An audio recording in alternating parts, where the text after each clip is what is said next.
This is the Greg Bedard Patriots Podcast with Nick Cattles.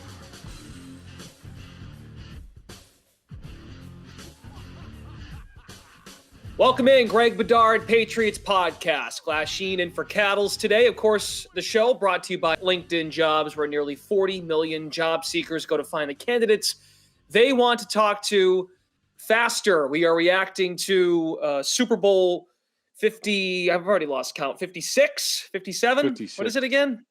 56. 56. So the aftermath 3 days later, and how this connects to the New England Patriots. So, Greg, let's start from a Patriots standpoint. As we've discussed in the past, they lost 4 of 5 down the stretch to go from the top of the AFC to being blown out in the first round. How do you feel the way the Super Bowl shook out, Rams, Bengals, how it connects back to the Patriots? Yeah, well, I mean, I think we'll get to that in a minute, Brendan. But I think the big thing is, it's amazing what's happened to the Patriots since they were like the top seed in the AFC at 9-4. I mean, losing 4 or 5 down the stretch, getting blown out against Buffalo in the playoffs. Dave Ziegler, who from all appearances knocked it out of the park his first year as director of player personnel, succeeding Nick Caserio, goes to Vegas. Josh McDaniels, who nobody has more experience as a Patriots offensive coordinator than he does, leaves to become the head coach. He takes like 5 people with him from offense, QB coach, wide receivers coach, O-line coach. Ivan Fears, the running back coach, is likely to retire. Joe Judge is back as an offensive assistant officially. Mike Reese is mentioning Matt Patricia as a possible play caller on offense. It's amazing. I mean, if you wanted to go back, you could go back to the end of the 2019 season and sort of look at things. I know on this podcast, we've talked about that a lot. That's, since, about Thanksgiving that year, their record's under 500. But, I'm sure a lot of the Patriots fans out there that are listening to this podcast are just like, what is going on with this team? How are they going to recover? And look, I understand it's easy to panic and say they're going down a bad path, and they might be going down a bad path, Brennan. I'm not going to just whistle past the graveyard on this. They are in a tough situation, but I also think people need to be a little bit patient. I don't think everything is done yet as far as the Patriots go. We've talked about it. I don't think it's over for Bill O'Brien coming here. I really don't, especially what's transpired in the last week with McDaniels taking a bunch of staffers to Vegas. My dream scenario is Brian Flores comes back here as defensive coordinator. Do I think that's going to happen? No, probably not. But I would be concerned about what's going on offense with, Mac Jones. I thought he was in the best situation possible that you could dream up with Josh McDaniels there, teaching him from the ground floor, this Patriots offense. I'm also not, I'm not going to sell Mac short and say like, well, he needs all this help. I don't think he needs a lot of help. I think what people don't understand is they look at like, say, look at what Tom Brady did from year 1 to year 2. And he was like the 4th string quarterback as a rookie. We're talking about Mac Jones was groomed to be the starter basically from the start as soon as he got here last offseason. And as soon as Cam Newton left, he got all the reps. He had pieces around him that were young in the offense as well, that they will be in year 2. And so I think that, Mac Jones is not your ordinary year 1 to year 2 quarterback. He's way ahead of the curve. He's very smart. He did a lot of these same things at Alabama. So I don't think that if they had to go with a little bit less experience, and I do think another name to keep an eye on is Jerry Shaplinski, who was here as the quarterback's coach, went with Joe Judge to New York. He would be a great tutor to bring in for Mac Jones. And I think you get some of those pieces that fall into place, Brennan, and I think that the Patriots are not in dire straits that everybody wants to make them out to be. It doesn't look great. I'll admit that. And I am worried, more worried than probably I've ever been about the Patriots and their hierarchy. But I don't think it's over, and I think people need to be patient. Yeah, I think something that comes to mind, and it's not being given enough attention. And look, to their credit, they went 10-7. They made the postseason in a rookie quarterback's rookie season.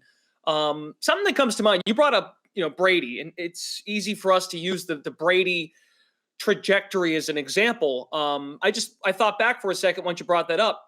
Charlie Weiss was the offensive coordinator for Tom Brady for 4 straight seasons. Like, he had some continuity there, so it allowed Tom to learn the system in place. So that way, when they did transition to another coordinator throughout the years, O'Brien and McDaniels, just go down the list, there was some familiarity and there was a chance for Brady to learn and adapt and get an opportunity to settle in. I think the elephant in the room here is, did Bill Belichick expect Josh McDaniels to leave? And I'm starting to think that he didn't, because it doesn't feel like, now, like you said, there's still a sliver of hope that Bill O'Brien does indeed come back. But is that fair to say? Did Bill not expect, maybe Robert Kraft too, did they not expect McDaniels to go? I think that's not being given enough attention. Well, it's a great point, Brendan, and one that, I haven't really spent a whole lot of time thinking about. But if he didn't, it's because Bill's not talking to Josh enough. And that often is the case inside that building. I mean, that's how you end up with Josh McDaniels agreeing to become the Colts head coach. And then suddenly, once the season's over and he talks with Belichick and Kraft, he's like, oh, well, I kind of like my situation now, so I'm going to stay. It's because Bill doesn't, he seriously just looks at the next game in front of him. I think it's, to me, when you look at the Patriots you could make the argument, and I'm sure there are Patriots fans who will not make this argument and will go against it, but you can make the argument that the Patriots have been pretty mediocre since winning the Super Bowl in 2018 in a lot of different ways. And to me, it goes back to sort of Bill stopped looking down the road as far as personnel, coaching, being one step ahead, where he starts. One thing, Brendan, when I've covered this team, for a long time, since the 2010 season, and I viewed them from afar before that. And the one thing you could always count on the Patriots was like clockwork. And I did a column on this, I think, early on in the season. They always had succession plans for everything. Like, you could basically, when I did do and I'm in the middle of it doing right now at BSJ, where I look back on the previous season and I'll look forward. And I'll put a depth chart together and by contracts and player grades and things like that. And you look at it and you can say, you can almost predict, all right, well, they have an expiring contract here. They don't want to be left short, so they're probably going to pick a guy in the middle rounds here, or they're going to sign a veteran free agent. And Bill just stopped doing that. They had no succession plan in place for Brady. They had Jimmy Garoppolo was there, but then they traded him. You figured, all right, well, they'll get going again. Did they? No. Jarrett Stidham was not a succession plan. Rob Gronkowski completely cupboard bare at tight end when he retired, which he had already threatened that he was going to retire. You can go on and on. And right. Now they're in the position where at cornerback, J.C. Jackson, they're screwed if he's not back next year. Who's the number 1 or even number 2 cornerback on this team if they have to tag and trade J.C. Jackson? And then you look at the coaches, Charlie Weiss was here. They had Josh McDaniels. Josh McDaniels took out a full-page ad in the Boston Globe today, and he even mentioned it in there about how he went from the defensive side of the ball to being the quarterback's coach for like 2 years under Charlie Weiss. And they had that going. And sometimes you're just going to get raided and that's going to happen. But, it just doesn't seem like they're prepared for any of this stuff. And so, your point about did he think Josh was going to go? I bet you he thought that Josh was going to stay. Like, what's the point? Yeah. And now it'd be nice if he just would have said, hey, Josh, let's have a conversation. I'm only going to do this for 3 years. I'd really like to turn this over to you. So why don't you stay put? But I can tell you, there was never any talk like that. And I only bring that up because they took a quarterback in the first round. And they had to make a change at the position, as we know, after the 7-9 season. Everyone was calling for it. But it makes me wonder, when you're trying to develop a young quarterback, to your point about filling out your staff, Now you've got to worry about personnel, making decisions not 1 year down the road, but 2 or 3 years down the road. You put it in our show rundown. Like, Bill is basically challenging himself to do everything. And look, sorry, Bill, you did this to Brady years ago, but with your age, I don't know what your contract situation is, Bill, but I'm sure it's pretty good. But at your age, at this point in time, that's a lot to ask out of Bill Belichick. And I think we discussed this a few weeks ago, like rely on some people. Now, not just your friends, because folks get on Bill for just recruiting his friends to come coach him, but at least someone from outside of the building. I know there's been chatter about Adam Gase, maybe a chance Patricia will come down to run the offense. There's a lot there. Brendan, we need answers soon. I think it's valid. I mean, if you're Robert Kraft or you're Robert and Jonathan Kraft, do you really want Bill Belichick? And we saw what the Patriots were with basically a head coach offense, which is what Josh McDaniels does. I mean, certainly Bill Belichick is in the meetings and giving direction on the game plan every week. Sure. But really, it's Josh McDaniels managing the entire offense. And we saw how that went with Bill. All right, he gets more involved on defense after the Dallas game. Yep. They got better on defense. The special teams were a disaster. Now at age 70, we want him more involved with the young quarterback, which is fine. I'm sure he's going to have the 2 meetings a week like he did with Tom Brady, and there'll be a lot of teaching there, and I'm sure that'll be great. But now he's going to be, there's even been talk about Bill being the play caller on offense. And what does that mean about the defense? Are you going to name Gerard Mayo and let him run the show, which I think that he should, especially after hearing him talk this Super Bowl week and his appearances and how he came off. Steve Belichick, are you going to do it there where, he's the outside linebackers coach? Yeah. How did those guys do this year? How did Matthew Judon finish the season? How did Kyle Van Noy finish the season? What's happened with Josh Uche and Chase Winovich in their development? Bill, I do bring up that I don't mean to be an alarmist, Brendan, and they call me the wet blanket of reason, for a reason. And, I try to be real and I try not to overreact, and I'm trying not to overreact to this. I do think there's a path forward though. If Matt Patricia can be more involved on defense, even though I'm not crazy about that, or, Joe Judge helps a little bit with special teams in addition to his offense duties, and Bill Belichick gets more involved on offense, then I do think, all right, then I can see a path forward. But, right now they're scrambling. They don't have an O-line coach. They don't have a wide receivers coach. I assume Joe Judge is going to do that since that's what he did his final season here. Ivan Fears. Let's also mention, they have lost Dante Scarnecchia and Ivan Fears in recent years. Probably Ivan Fears. He hasn't announced it yet. But 2 of the best position coaches I have ever seen. And trust me when I tell you that those guys were not crutches, but a great asset to Josh McDaniels and the younger coaches on this staff, that they were always there, door open, willing to help, wanting to help, bringing them along. And now that's just gone. And it's just, how are they going to replace these guys? They have guys in-house. Troy Brown can be more involved. Billy Yates on the offensive line. I don't know who's going to do QBs.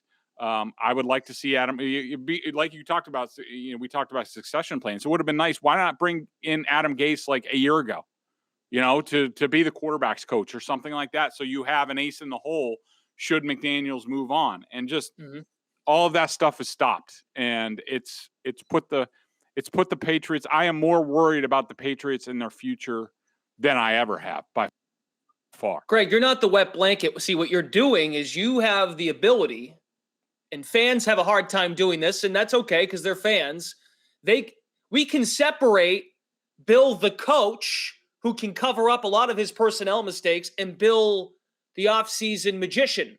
And what we're trying to say is, at least I don't think Bill is awful at it, but he needs some help along the way. Just think of it this way, people. If we say year after year for Tom Brady in his last 3 years here in New England, oh, he needs more weapons, he needs more this. We're saying the same thing about Bill. He needs this coach. He needs that coach. He needs help. The problem is Bill's got to make that call and have that reflection that, okay, yes, I do need to handle these issues in terms of my staff. He has to have that self-awareness, and we're lacking a little confidence in that, I think, right now. If he's got time, that's the other thing. I mean, timing is key. Is it too little too late for him to have everything lined up, and the McDaniels departure and now McDaniels plucking from the Patriots brass, I think is causing some problems here. So hopefully now that Bill's back after a nice trip away with where did Bill go? A couple weeks off, we saw him at Mar-a-Lago. I mean, no need to go to the Senior Bowl and talk to people about being assistant coaches or anything like that. Make sure you get that rest and recharge time, even though their season ended, like a month ago? But anyways, I picked the Bengals, but the Rams didn't cover. So I split there one and one. What was your final score prediction for the game? 23-20, but in favor of the Bengals. So I got the score right, just reversed. That's what books needed. Books needed the Rams to win and then the Bengals to cover. So they got their wish. Let's get some game thoughts, even though it's a few days later. But there's always a way to connect what it means and what we kind of just discussed about the future of the Patriots and the landscape of the National Football League. The Shanahan McVay coaching tree.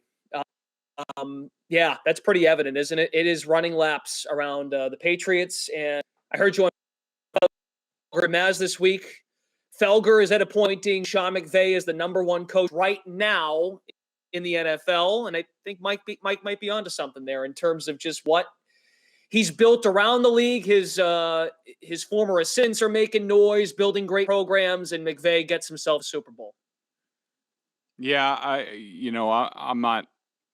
I could separate sort of, give me Bill Belichick as a game coach against McVay anytime, and I'll take Belichick.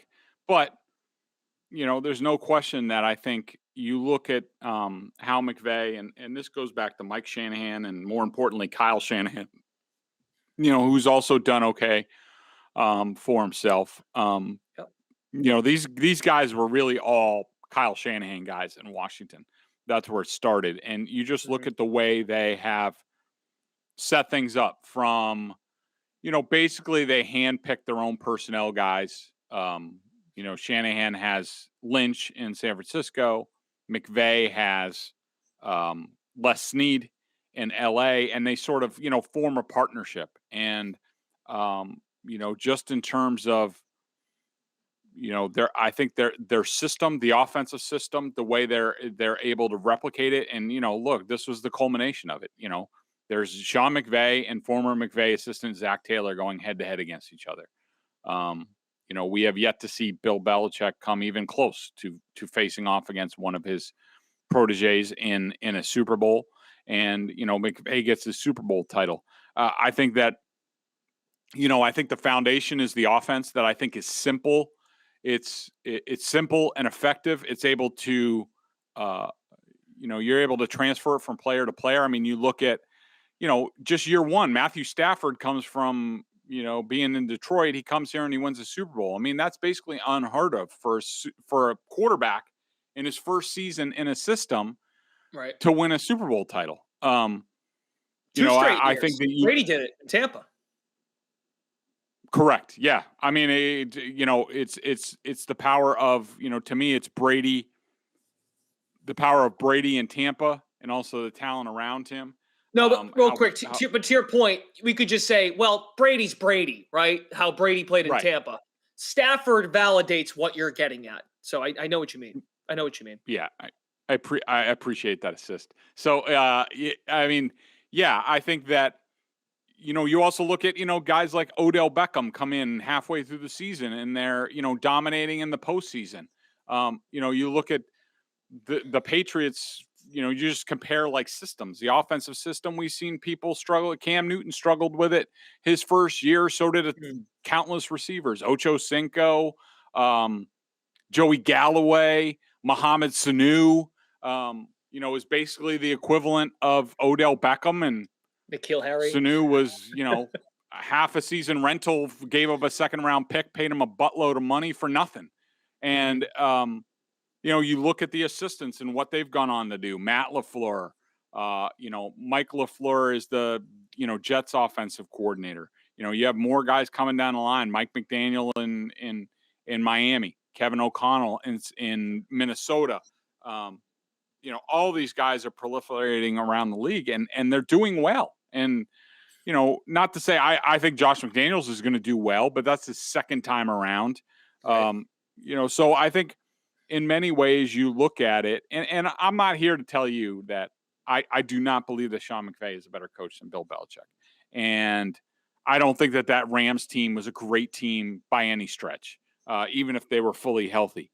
But I think what they've done to this point, to me, has been very impressive. And, if you're an NFL owner, you can understand why they're hiring all these Shanahan McVay guys, because they've basically all been successful, especially the guys on the offensive side of the ball. And, Belichick's sort of the OG, the original. But I think now, and look, me saying this about McVay isn't any sort of slight to Belichick and what the Patriots have done. And I'm sure people will be like, well, they have won 6 or, if you want to count Brady, 7 Super Bowls. So, what are you talking about? This is not a no contest. Look, that was a long time ago.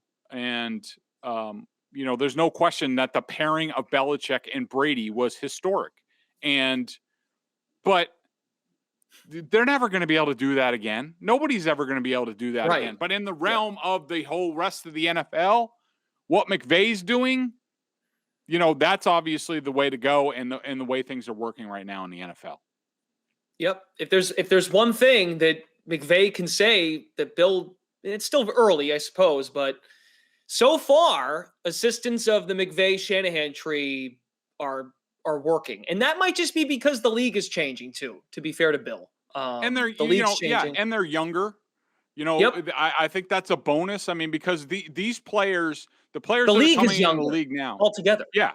I mean, these are not the same players that came in the early 2000s to the league, who played 4 years of college and all this stuff. And there was no social media and, what have you. And, they didn't really, comparatively, they didn't make a ton of money compared to, what these guys are making. And I think you can make the argument, not that I'm saying that like you need to have a younger coach to relate and things like that. I don't believe that, but I do think that the way McVay has handled his players, you look at, Jalen Ramsey, Von Miller, Odell Beckham, you're talking about not so much Miller, but Ramsey and Beckham are coach killers. They've been coach killers, in every place else, yet it's able to work and McVay's able to find out a way to do it without restricting what they say to the media or, do your job and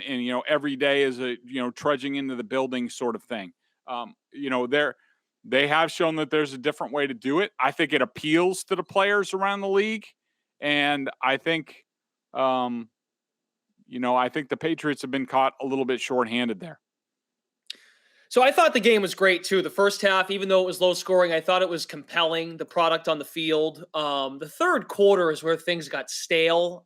But it still had your attention because it was still a close game. But they're trading punts. There was some sloppiness on third down. The Rams had great field position a few times. I'm like, oh man, Stafford really is going to give this game away. They had some great opportunities there and could have really, in my opinion, taken off. And they thought, but you felt that neither quarterback was all that great. I don't necessarily disagree. I thought Burrow was fine. I thought Stafford was fine too, but you felt, and we got a few more minutes here, but just you felt neither quarterback was all that great. I don't disagree with you.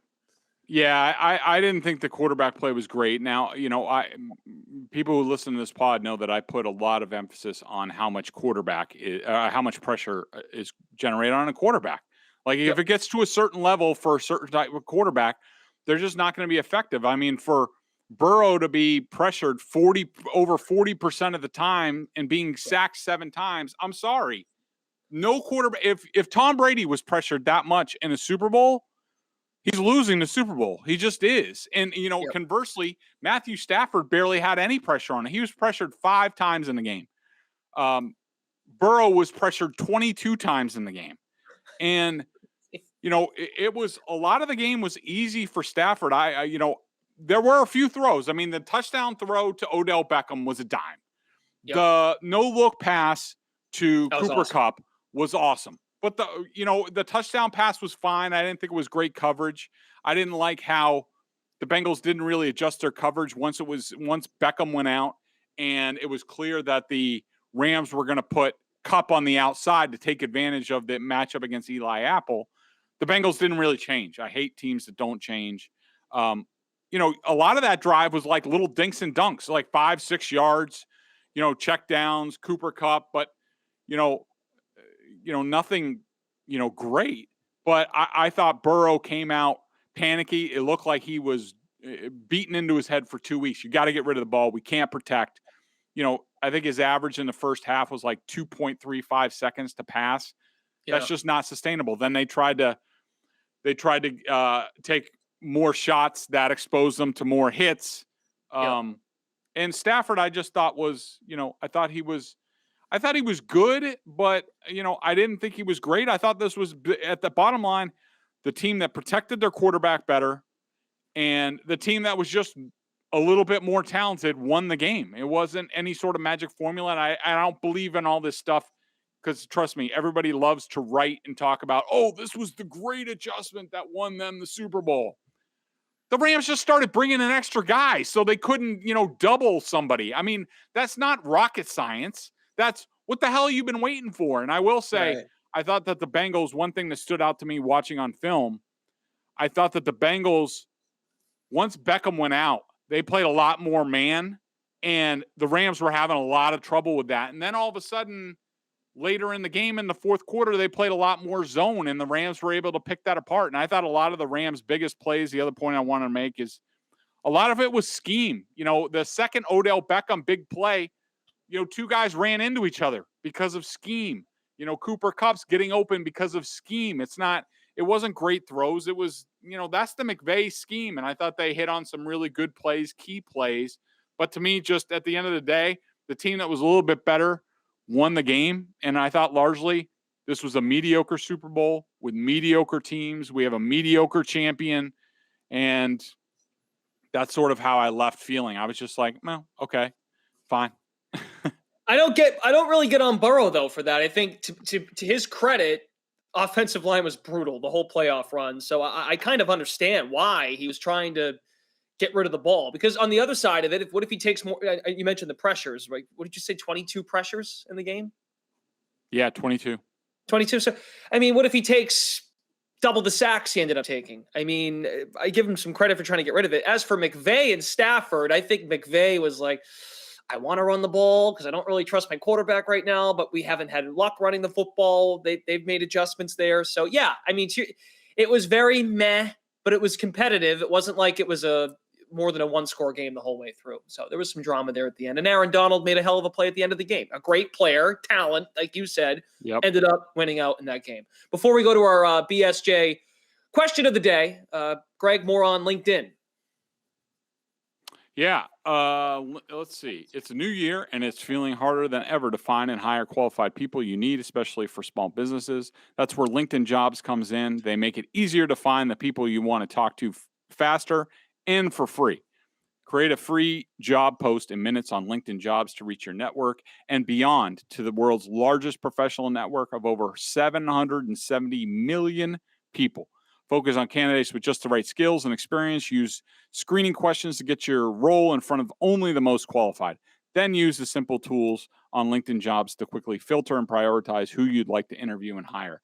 It's why small businesses rate LinkedIn Jobs number one in delivering quality hires versus leading competitors. LinkedIn Jobs helps you find candidates you want to talk to faster.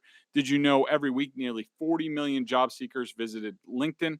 Post your job for free at linkedin.com/Bedard. That's BEDARD. That's linkedin.com/Bedard to post your job for free. Terms and conditions apply. All right, our BostonSportsJournal.com member question of the day. Check us out over at BSJ, $39.99, our annual plan. Not only do you get the top-notch analysis of all the Boston sports teams, but if you're a Patriots junkie and you're listening to this podcast, so it makes sense that you are, a membership at BSJ gives you access to a ton of video analysis Bedard does on the coach's film, and direct access to him in weekly chats. Great time of year to do so with the off season and a lot of questions. Greg, what do you have today for a question? Well, I was going to pull a question, but one thing that talking about the Super Bowl, I'm sure people want to know, what I thought of the officiating in the Super Bowl. So, I figured. Well, of course. Yeah. You're typically someone who doesn't go here, though. But I guess you have to have. And I'm not. I'm really not. I do think that the call on Logan Wilson, which I did not like, that was not holding. It was a bad pass. I do think, though, it was a makeup call for the play before. I thought that the check down to Henderson, he had no chance. Pratt, who played an excellent game, I thought both Cincinnati linebackers, Pratt and Wilson, played awesome games. They were incredible in this game. I thought that Pratt completely held Henderson, and there should have been a flag on that play. And they should have had a first down there. I do think that was a makeup call. Wilson. And what's also interesting is that on the next play, which was the offsetting plays, if I remember correctly, it was the they called the right tackle Havenstein for holding, and then there was a hit in the back of the end zone. The holding call, Brendan, watching it on the coach's film, first of all, it wasn't holding. Certainly not at that point in the game, it wasn't holding. But the guy who threw the flag was Ron Torbert, the referee. So I thought he didn't like the Wilson call, and I think he was throwing a flag to make up for that one, which was a makeup call. But then the helmet-to-helmet hit ruined the makeup call. So I think that Torbert wanted to make it after he was like, I think Torbert basically said to himself, I'm not giving a team first and goal at the 3.5, 4 after the penalty on 3rd and 5. And he was going to make it 1st and 20 to say, all right, well, at least we're going to make it fair. And it was very iffy. And then, but then the helmet-to-helmet hit ruined everything. And so I do not look. I thought either way, the Henderson hold should have been called. It wasn't. So the Wilson one was called. I don't have a problem with it. I didn't like the refs interjecting themselves at the end of the game. But I thought at the end of the day, certainly the one on Kupp, the corner route, that was definitely should have been flagged. The guy basically tackled him in the end zone. But, I think that in the end, all things sort of evened out, and I didn't have a big problem with it. How did you see it? Agreed. Getting interjected at the end, and not to mention beginning of the second half, the T. Higgins 75-yard touchdown. They didn't call offensive PI, right? Yeah. And that's kind of how you feel like, all right, it shakes out, because that, in theory, is not a score for Cincinnati, and that could have changed the whole game had they not scored on that 75-yard touchdown to begin the second half. Yeah, I mean, look, they just had to get involved there at the end, right? And that's where Stafford looked iffy. He made great plays at the end, like you said earlier, but it makes you wonder if it's 4th and 8, are they converting there? I don't know, because he had happy feet at the end of that game. I agree with you. I was waiting for him to cough it up. And I do think that the 2 interceptions, even the one that went off the receiver's hands, I thought that was on him. I thought it was late. No, it was early. He thought there was a pass rush coming. He got a little panicky. He threw it early, and that led to the interception. So I did not think he played great. Oh, there goes your mic. Greg, thanks for having me on again this week. I got to run. Great stuff, and then we look forward to your coverage throughout the off season here. A lot to get to. Draft, but not just draft. We got to figure out who's coaching with Bill Belichick this year. Exactly. Thanks, buddy. I appreciate it.